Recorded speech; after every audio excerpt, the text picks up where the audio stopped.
How did one calm meeting in my office lobby end with security walking me out and a process server handing me papers in front of my co-workers?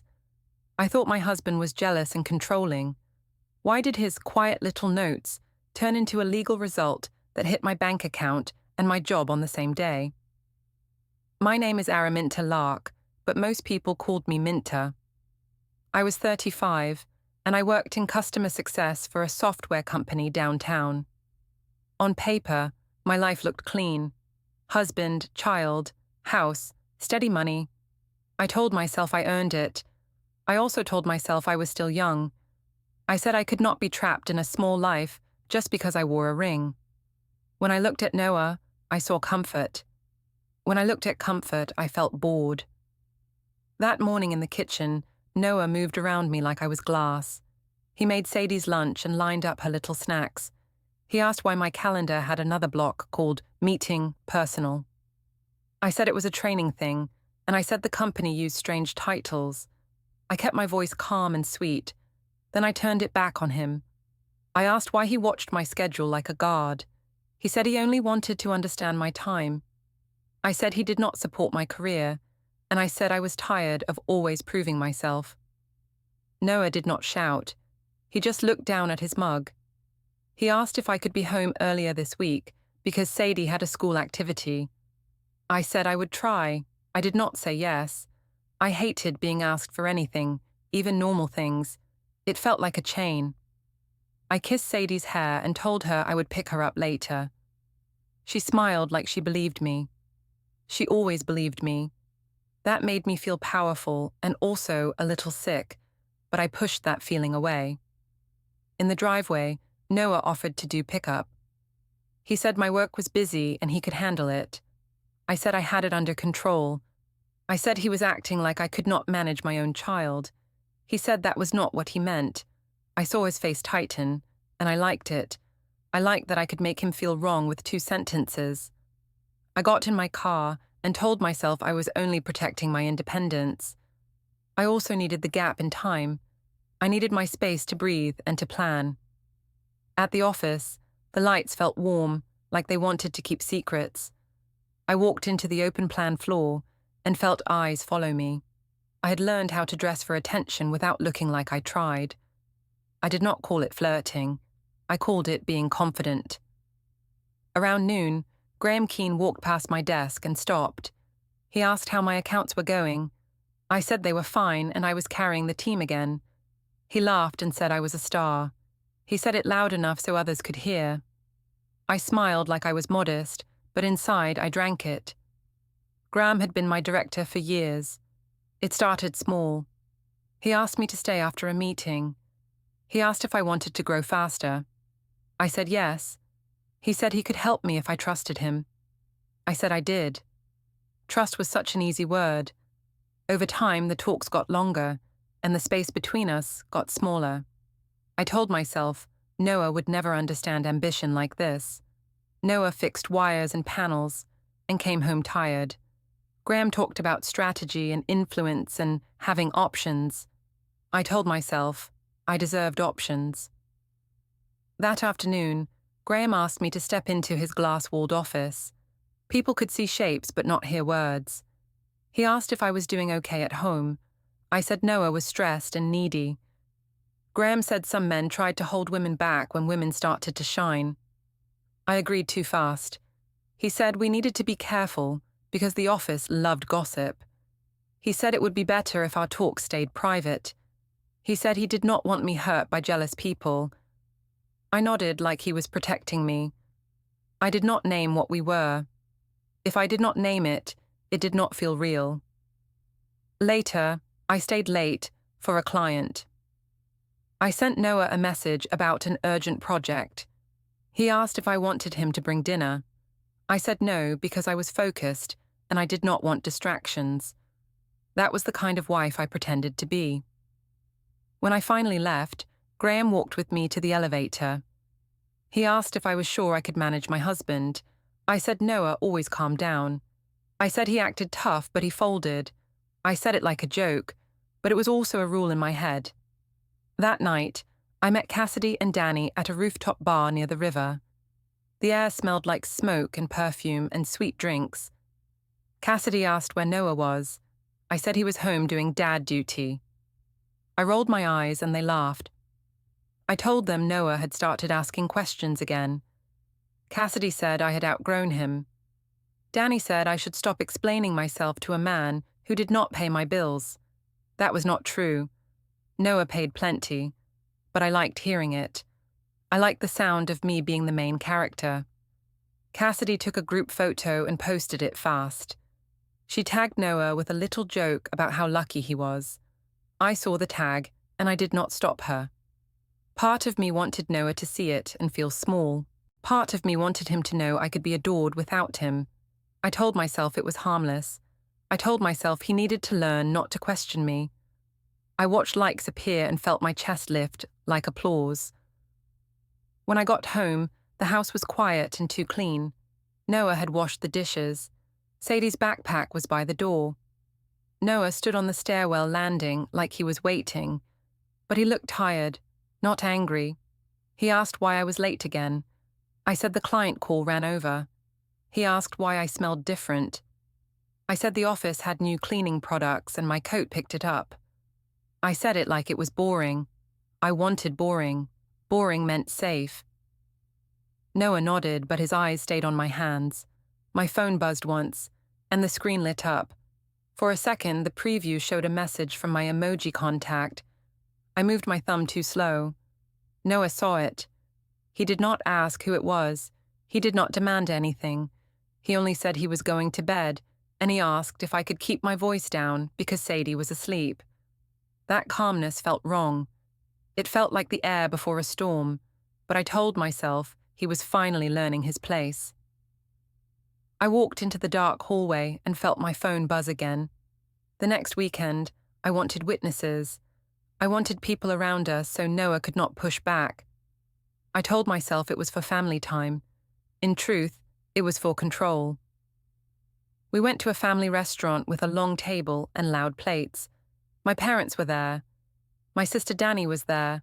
Noah's mother Ruth and his sister Mary came too. Sadie sat between me and Noah with crayons. Noah tried to smile. I watched him like a judge watches a person on trial. I wanted him to feel small, without me saying it straight.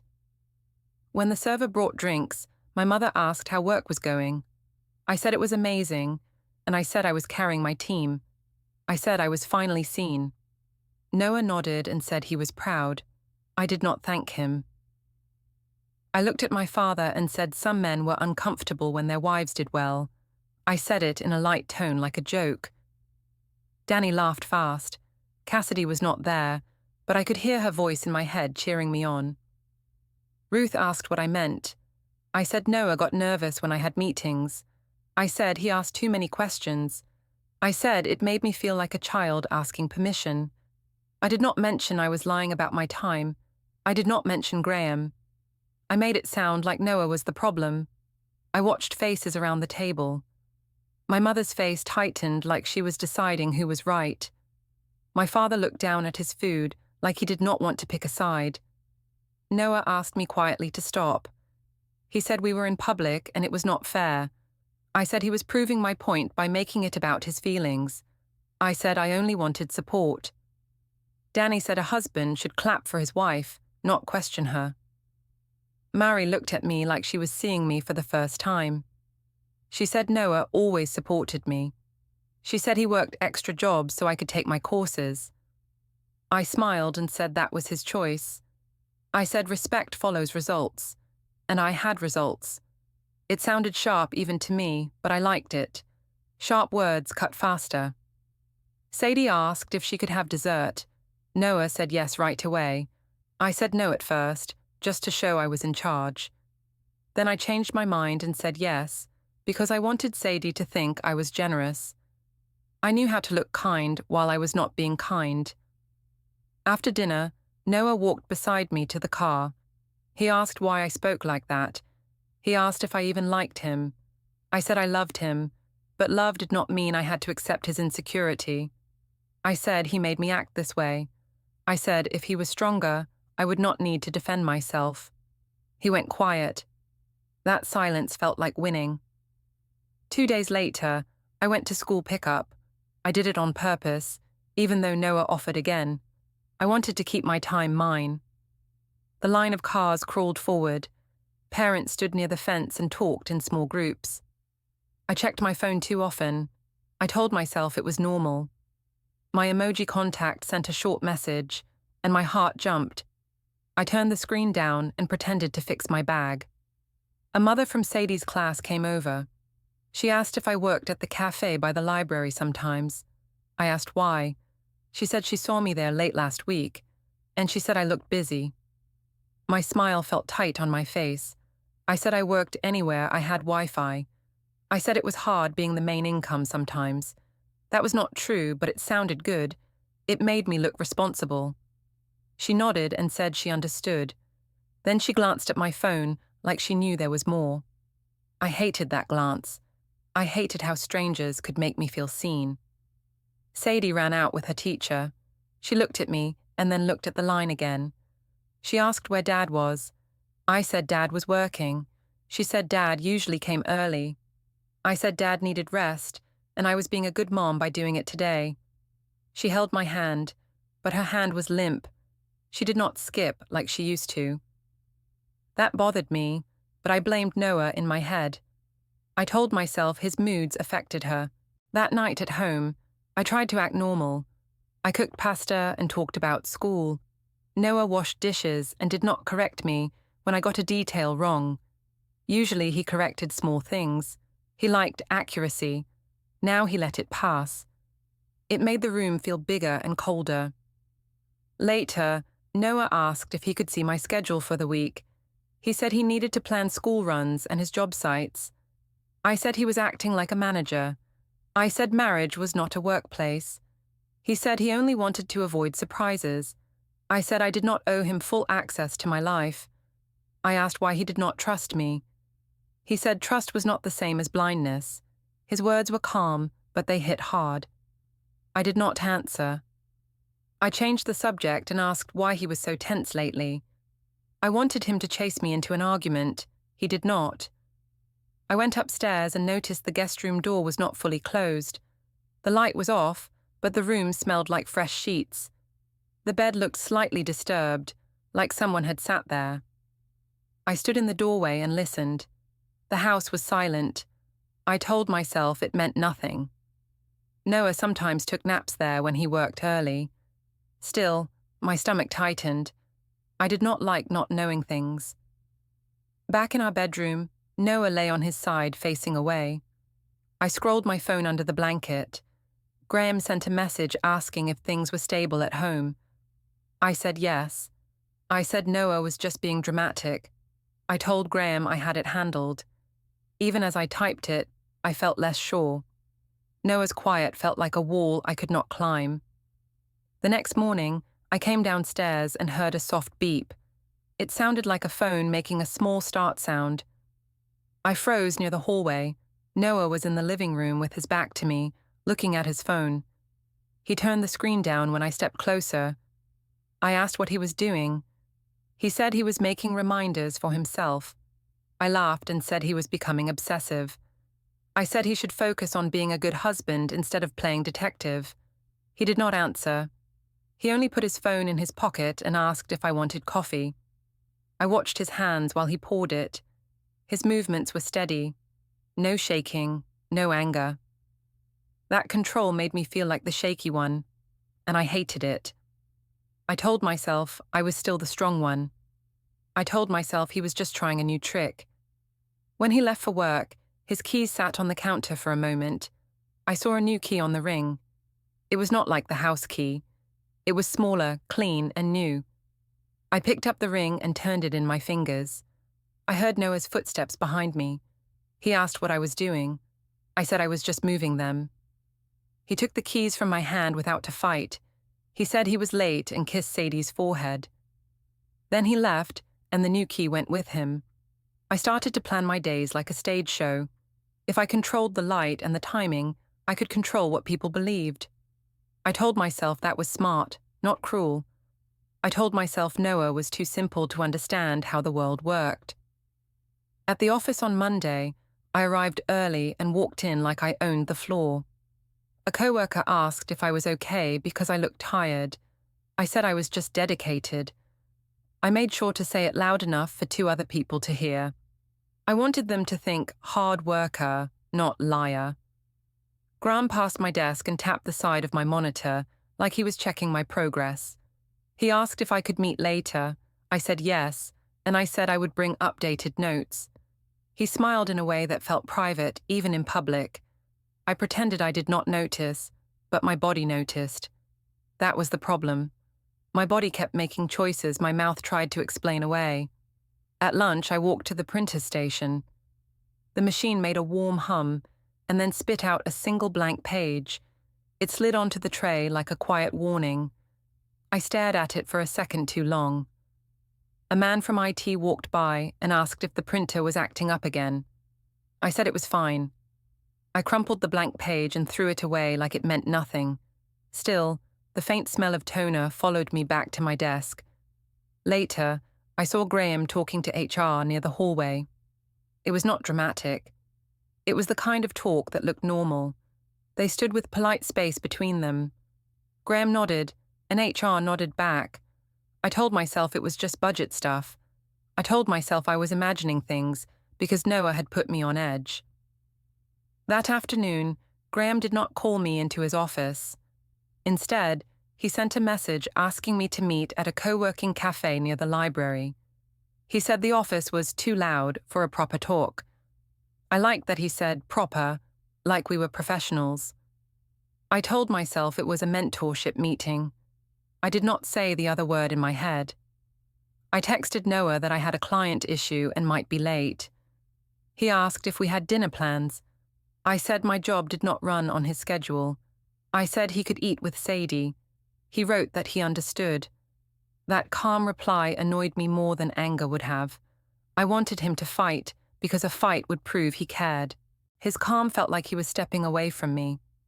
In the cafe, Graham sat in a corner with his laptop open. He asked if things were stable at home. I said Noah was being weird but manageable. Graham said people were talking at work. He said he did not want mess tied to his name. He said I needed to be careful about being seen with him. I felt my throat tighten. I asked if he was blaming me. He said he was protecting both of us. I wanted to argue, but I also wanted him to stay. So I nodded and said I understood. Graham asked if I still wanted a promotion track. I said yes, and I said I worked harder than half the team. He said then I needed to look clean. He said I should stop posting late-night pictures and stop joking about my husband online. I laughed like it was silly advice, but it landed like a rule. I asked if he was scared. He said he was realistic. He said policies were not jokes. I said policies were used to control women. He did not agree or disagree. He just looked at his watch and asked me to delete certain chats to be safe. I said I would. I hated that he could tell me what to do, and I would do it. On the drive home, my phone connected to the car and played a short sound. The screen showed Noah's name on my last call list from earlier, and below it, Graham's. I turned the volume down fast, like volume could erase history. Noah texted again, asking for a simple dinner receipt from the weekend. He said he needed to track budgets. I said I tossed it. He asked why I always tossed receipts now. I said he was acting like an accountant. I asked if he trusted me at all. He said trust did not mean he should ignore patterns. I read his words twice. They were too careful. That night, Cassidy dragged me out again, like she could smell my fear and wanted to burn it off with noise. We met at the rooftop bar, the same place where my tag had made Noah look like a joke. The city lights looked pretty from up high. Pretty things always made me feel innocent. Cassidy asked if Noah was still on his feelings. I said he was, and I said he loved drama. Danny said I should set boundaries. Cassidy said men only learned when they lost access. I laughed and said Noah would never leave. I said he was loyal because he needed me. I said it with a light tone, but I meant it. I had built my life around the idea that Noah would stay no matter what I did. A stranger at the next table complimented my dress, and Cassidy cheered, like it was proof. Then she lifted her glass and said, "We should toast strong women who outgrow small men." People around us heard it. Some laughed. Some looked away. I saw a woman filming a short clip for her story. I did not stop her. I felt the heat of being watched, and I wanted more. I told myself it was empowerment. I did not call it cruelty. When I got home, Noah was on the couch with Sadie asleep on his shoulder. The TV was on low. He moved carefully so he would not wake her. He asked where I was. I said I was with friends and I deserved a life. He asked if I could come to Sadie's school thing on Thursday. I said I would try, depending on work. He nodded and carried Sadie to her room. In the hallway, Sadie's eyes opened a little. She asked why Dad looked tired lately. I said Dad worried too much and adults got stressed. She asked if I was mad at Dad. I said no, and I said Dad was just sensitive.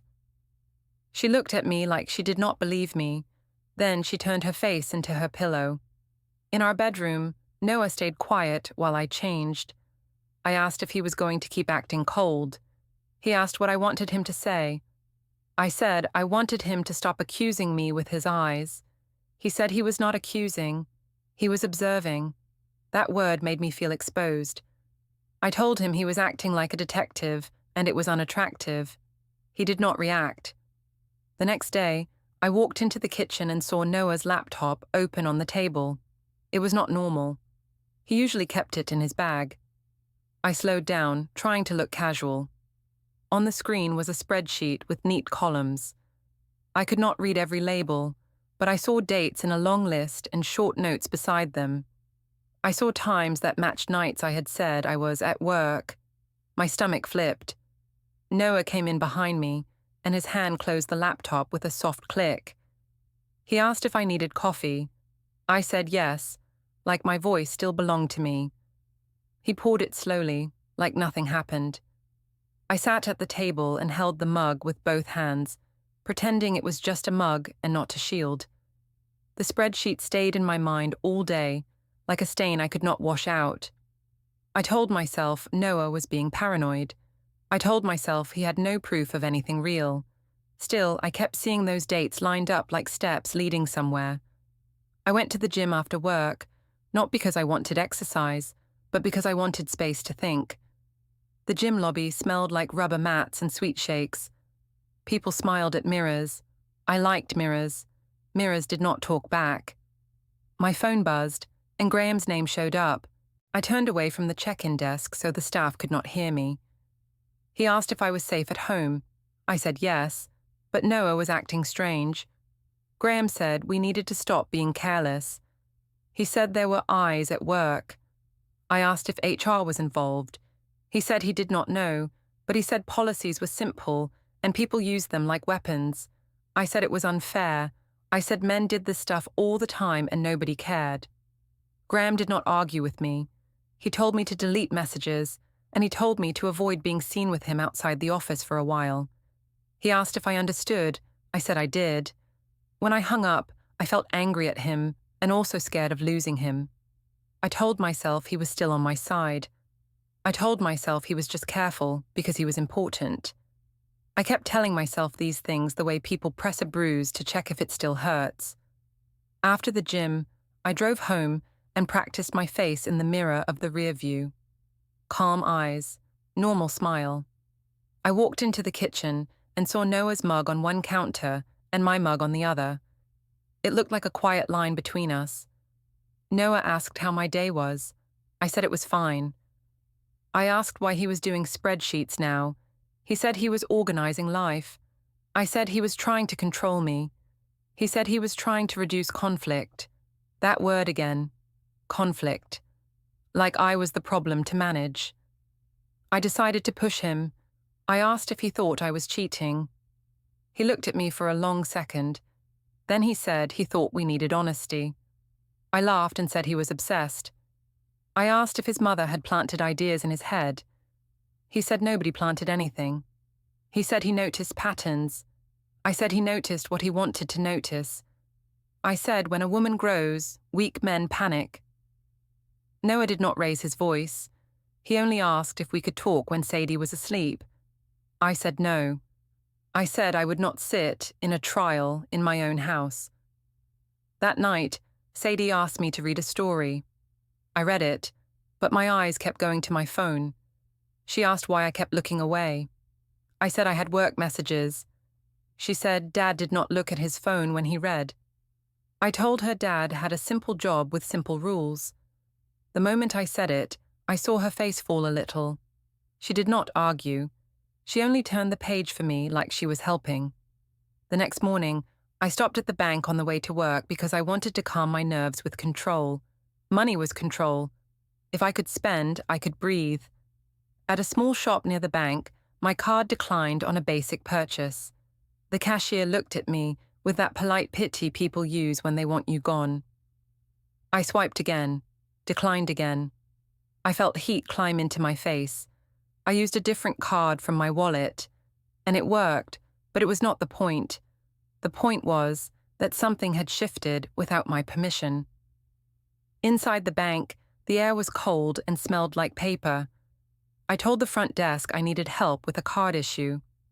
They asked for my ID. I smiled too hard and acted like it was routine. A banker led me to a desk and clicked through screens. He said there were recent account updates. He said one joint account had changed authorized access. He said I was no longer a signer on that account. I blinked and asked what he meant. He repeated it, still calm, still polite. I said it had to be an error. He said it was not an error. He said the account holder requested it, and the bank followed the instructions. I asked how that could happen without me being told. He said the bank notified the primary holder. He said privacy rules applied. He said I could open a separate account if I wanted. My fingers curled around my bag strap. I told him I was married. I told him this was my money too. He said marriage did not override account instructions. He offered a brochure and said he understood it was stressful. I hated how kind he sounded. It made me feel like I was the one being unreasonable, and I did not like that feeling. In the car, I called Noah. He answered on the second ring. I asked why the bank said I was removed from an account. He said he was organizing finances. He said he wanted clear boundaries during a difficult time. I said he was punishing me. I said it was financial abuse. I said he was trying to trap me. He said he was not trapping me. He said he was making sure bills were paid and that Sadie's needs were protected. I asked if he was listening to his mother. He said he was following advice to stay calm. He did not say whose advice. That made me more angry. I called Danny next. I told her what happened. She swore under her breath and said Noah was trying to scare me. She said I should take what I could before he took more. She told me to move money fast. I said I could not, because my access was limited. She said then I should go hard on the story. She said I should tell people Noah was controlling and unstable. I liked that idea because it made me feel like I still had power. If I could control what people believed, I could survive anything. That is what I told myself. At work, I tried to focus, but every email felt like a trap. A coworker asked if I was okay. I said I was fine. I said my husband was being difficult because he could not handle my job. I said it lightly, like I was the funny one. The coworker nodded, but her eyes looked away. I wondered if she already knew something. That evening, I went home and searched the bedroom while Noah cooked dinner for Sadie. I told myself I was only looking for clarity. I opened drawers and checked shelves. In the closet, I found neat folders with labels like utilities and household. I flipped through them fast. Everything looked organized, boring, normal. It was worse than messy. Messy would mean panic. This looked like a plan. I tried the small drawer in the dresser that Noah rarely used. It was locked. I pulled once, then again. The lock made a small clicking sound that felt like a warning. I stepped back and listened for footsteps. I heard Noah talking to Sadie in the kitchen. He asked what she wanted on her sandwich. She said peanut butter. His voice sounded calm, like a man who had already decided something. After dinner, Noah's phone buzzed on the counter. The screen lit up for a second. I saw an alarm title. Paper drop. Noah picked it up quickly and turned the screen down. I asked what that was. He said it was a reminder for errands. I asked what errands needed a paper drop. He said paperwork for life, and he said he did not want to forget. I laughed like it was ridiculous. I told him he was acting like a clerk. He looked at me and said he was acting like an adult. Later, when he showered, I opened our shared computer and checked the browser history. I saw tabs like storage options, delivery tracking, and notary near me. My throat went dry. I told myself it was nothing. People looked up notaries for normal reasons. Still, the words sat there like stones. When Noah came into the bedroom, I tried to act relaxed. I asked if he was trying to scare me on purpose. He asked if I wanted to sleep in the guest room for space. I said no, because I would not be pushed out of my own room. He nodded like he expected that answer. He set his phone face down on his nightstand and turned off the light. In the dark, I stared at the ceiling and told myself I was still right. I told myself I had done what I had to do to feel alive. But my heart kept beating too fast, like it knew my words were thin. I decided the only way to survive was to get ahead of the story. If Noah was building a quiet plan, then I would build a loud one. Loud stories move faster than quiet facts. That was what I told myself. There was a community hall fundraiser on Thursday night. It was for the school, with folding chairs, a small stage, and a crowd that loved gossip. I went even though I was tired. I put on a dress that looked respectable, but still made heads turn. I wanted people to look at me and think I was fine. I wanted them to look at Noah and wonder what was wrong with him. Noah came with Sadie. He stayed near the back and helped set out paper plates. He did not cling to me. He did not follow me around. That calm distance made me feel like I was losing control, so I tried to pull the room back to my side. I found Cassidy and Danny near the snack table. Cassidy asked if Noah was still acting cold. I said he was acting controlling, in a quiet way. I said he watched my schedule and tried to limit my time. I used careful words. I did not say cheating. I said trust issues. I said emotional pressure. Those phrases made me sound like a victim. Danny nodded and said Noah always had a fragile ego. Cassidy said the crowd loved a strong woman story, and she told me to smile like nothing hurt. Later, someone asked me to say a few words on the microphone because I helped organize a work donation for the school. I walked up like I belonged there. I thanked people. I said working mothers carried a lot. I said some husbands did not understand ambition. People laughed in the right places. I let the laugh sit on Noah, even though I did not say his name. I saw him standing still at the back. He did not react. That silence made the laughter feel sharper. Afterward, a coworker from my building came up to me. She asked if I was okay because people talk about me and my director. She did not say Graham's name out loud. She said, "Your director," like that was safer. I felt my stomach drop, but I kept my face calm. I said people were jealous when women got close to leaders. I said it was normal mentoring. I said I was being targeted because I was visible. The coworker nodded, but she did not smile. She said she hoped things stayed clean. Then she walked away. Noah did not come over to ask what she said. He did not confront me in front of anyone. He only helped Sadie get her coat and guided her toward the car. I watched him from across the room and felt anger rise, because he looked steady. I wanted him to look messy. If he looked messy, my story would look true. On the way home, Sadie sat in the back with her fundraiser sticker on her shirt. She asked why Mum spoke on the microphone like she was mad. I said I was not mad. I said I was proud.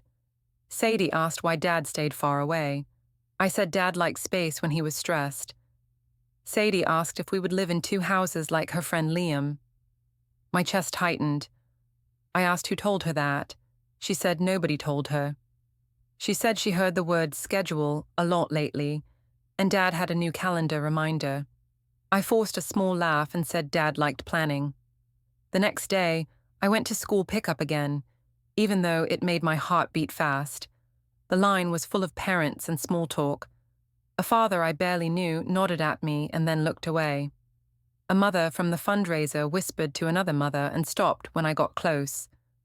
I felt the room shift around me. I wanted to grab it back. When Sadie got in the car, she held her backpack tight and asked if Dad would be there at dinner. I said yes, and I said we were just having a hard week. She asked if it was because Mom worked too much. I said no. I said Dad had feelings he did not handle well. I hated myself for putting it on him, but it also felt like the only move I had left. That night, I called my mother. I told her Noah was acting strange and moving money. I said it made me feel unsafe. I did not say physically unsafe. I meant unsafe like unstable ground.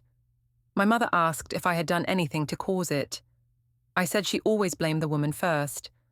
I said I was working and trying to grow, and Noah could not handle it. My mother sighed and said she did not know what to think.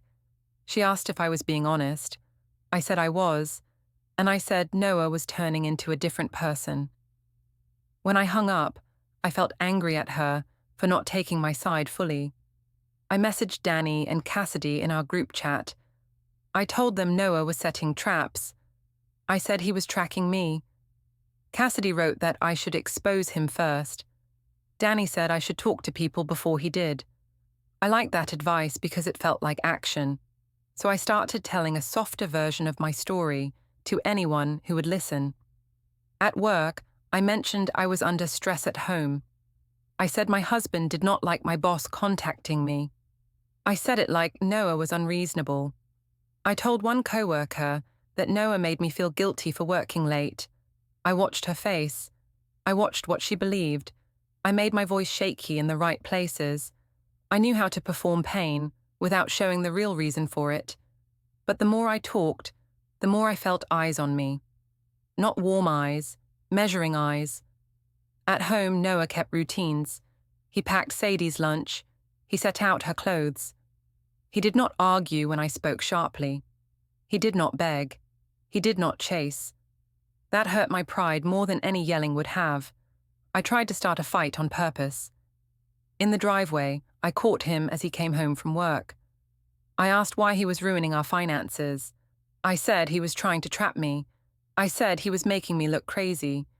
He asked if we could speak inside where Sadie could not hear. I said no. I said I was done being managed. I asked if he planned to take Sadie away from me. He said he planned to keep Sadie stable. He said stability mattered more than our pride. I stepped closer and told him he was weak. I told him he could not handle a successful wife.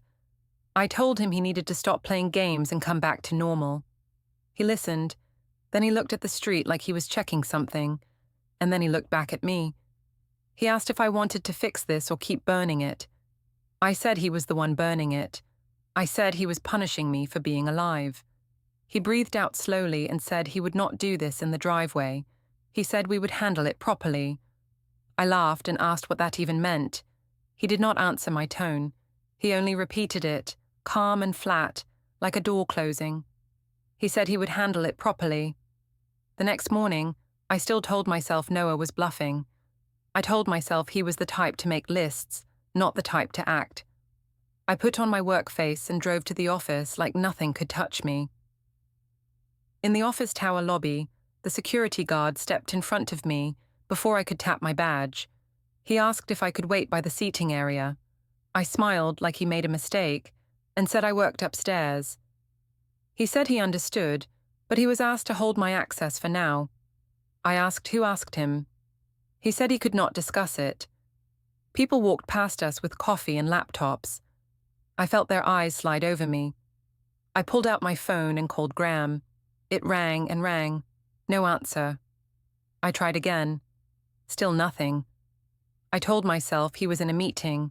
I told myself he would fix this with one sentence, because he always knew the right sentence. A woman in a plain jacket walked toward me with a clipboard.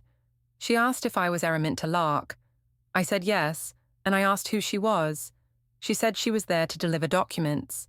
I laughed once, like it was a joke, and I said she had the wrong person. She said she did not, and she said she could note my refusal if I did not accept.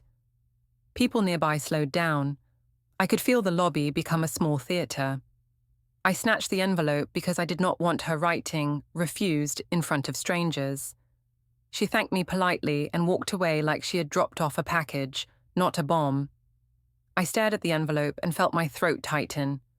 My hands were steady, but my skin felt too hot. Then my phone buzzed. It was an email notification from HR with a meeting invite. It said I needed to attend immediately in conference room 12B. No greeting, no smiley face, just time and place. I told myself it was about a client. I told myself it was about budgets. I told myself it could still be normal.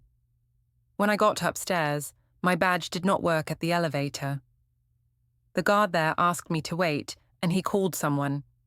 A woman from HR came down and met me. She asked me to follow her. I said this was humiliating. She said she understood, but it was procedure. I asked if Graham knew about this. She said she could not speak for him. Conference room 12B had a long table and a glass wall. 2 HR people were inside. One had a folder. One had a laptop open. They asked me to sit. I sat, but I sat tall, like posture could protect me. They said the meeting was documented. They said this was a formal review tied to a complaint and policy concerns. I asked what complaint. They said it involved an ongoing relationship with a direct supervisor, misuse of company time, and questions about honesty during internal checks. I laughed and said they were calling mentorship a relationship. I said that sounded sexist. I said I was being punished for being successful. One HR person said they were not judging my success. They said they were applying policy. They said they had evidence from company systems and records. I asked what evidence. They said they had chat logs tied to company devices, badge access times that matched off-hours meetings, calendar entries that conflicted with timesheets, and reimbursement patterns tied to travel and meals. They said they also had witness statements. They did not show me everything, but the way they spoke made it clear they could. I tried to turn it back. I said Graham had power over me. I said if anything happened, it was pressure. I said I was the victim. The HR person asked if I was saying I was coerced. I paused too long. I did not want to call it coercion, because that would mean I had less control than I liked to admit. So I said no. I said it was private. I said it was consensual. I said it was none of the company's business. They said consent did not erase policy. They said the company had clear rules about supervisor and subordinate relationships, conflicts of interest, and accurate time reporting. They asked if I disclosed the relationship. I said there was no relationship to disclose. They said the record showed a pattern that contradicted that. I felt my face pull tight, like my skin was shrinking. Then one HR person said Graham Keane was placed on administrative leave pending investigation. My stomach dropped, but I forced a small smile. I said that was unfair. I said he was a good leader. I said people were jealous. The HR person said the company would handle his process separately. They asked if I had anything else to add. I said Noah was behind this. I said my husband was controlling and wanted revenge. I said he was trying to ruin my career because he could not stand my success. The HR person asked how my husband could access company logs. I did not have a good answer. I said he was manipulative. I said he found ways. I heard how weak it sounded, and I hated myself for sounding weak.